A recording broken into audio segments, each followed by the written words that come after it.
வணக்கம். இன்றைக்கி நம்ம பார்க்க போகிறது பாசிப்பருப்போட சூப்பும் அதனுடைய நன்மைகள் பயன்களை பற்றி பார்க்க போகிறோம்.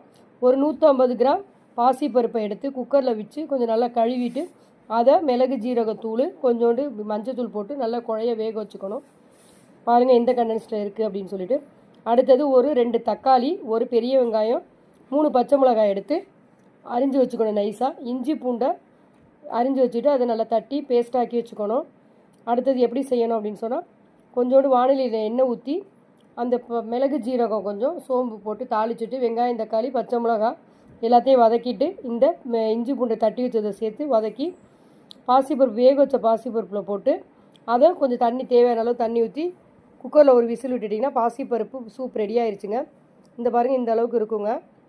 இந்த சூப்பு யாருக்கெல்லாம் கொடுக்கலாம் அப்படின்னா, நம்ம ரசம் சாதத்துக்கு பதில் இந்த பாசிப்பருப்பு சூப்பு குடிச்சிங்கன்னா உடம்புக்கு தெம்பாக இருக்கும், சாப்பிட்றதுக்கு சுவையாகவும் இருக்கும், வயிற்று புண்ணு ஆற்றும். அடுத்தது இதுக்கு என்ன, இந்த பாசிப்பருப்பு வந்து விட்டமின் ஏ, பி, சி, இ அப்படிங்கிற சத்துக்கள் இருக்குங்க. அதுக்கப்புறம் கனிம சத்துக்களான கால்சியமும் இரும்பு சத்து மற்றும் பொட்டாசியம் சத்து இருக்குங்க. இந்த பொட்டாசியம் சத்து இருக்கிறதுனால நம்ம ரத்தத்தில் இருக்க நச்சு பொருட்களை வெளியேற்றி ரத்த ஓட்ட சீராக்குதுங்க. அதுக்கப்புறம் வந்து குழந்தைங்களுக்கு ரொம்ப கொடுத்தோம்னா உடம்புக்கு நல்லது. அதுக்கப்புறம் நம்மளுடைய கண்ணுக்கு ரொம்ப குளிர்ச்சிங்க.